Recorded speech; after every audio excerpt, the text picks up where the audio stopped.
ओम शांति। मुरली का सार 4 नवंबर 2025।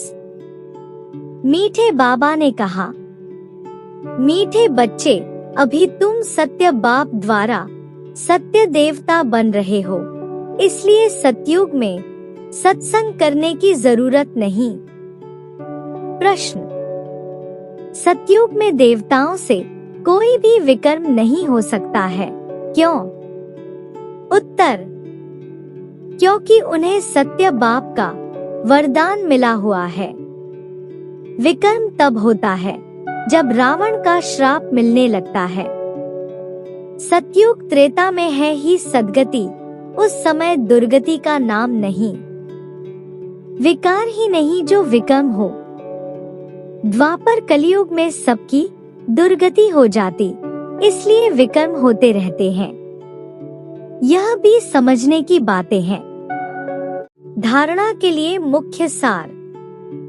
नंबर 1, कर्म, अकर्म और विकर्म की गुह्य गति को बुद्धि में रख अब कोई विकर्म नहीं करने हैं। ज्ञान और योग की धारणा करके दूसरों को सुनाना है।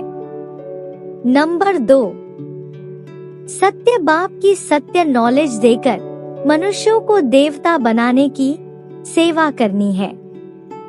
विकारों के दलदल से सबको निकालना है। आज का वरदान, अलौकिक नशे की अनुभूति द्वारा निश्चय का प्रमाण देने वाले सदा विजयी भव। स्पष्टीकरण है, अलौकिक रूहानी नशा निश्चय का दर्पण है। निश्चय का प्रमाण है नशा और नशे का प्रमाण है खुशी। जो सदा खुशी और नशे में रहते हैं, उनके सामने माया की कोई भी चाल चल नहीं सकती। बेफिक्र बादशाह की बादशाही के अंदर माया आ नहीं सकती। अलौकिक नशा सहज ही पुराने संसार व पुराने संस्कार भुला देता है, इसलिए सदा आत्मिक स्वरूप के नशे में, अलौकिक जीवन के नशे में, फरिश्तेपन के नशे में या भविष्य के नशे में रहो तो विजयी बन जाएंगे। स्लोगन है, मधुरता का गुण ही ब्राह्मण जीवन की महानता है, इसलिए मधुर बनो और मधुर बनाओ। अव्यक्त इशारा, अशरीरी व विदेही स्थिति का अभ्यास बढ़ाओ।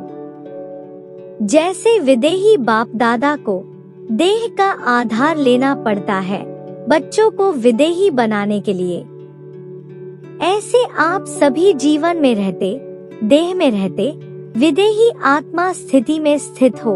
इस देह द्वारा करावन हार बन करके कर्म कराओ। यह देह करनहार है, आप देही करावन हार हो। इसी स्थिति को विदेही स्थिति कहते हैं। इसी को ही फॉलो फादर कहा जाता है।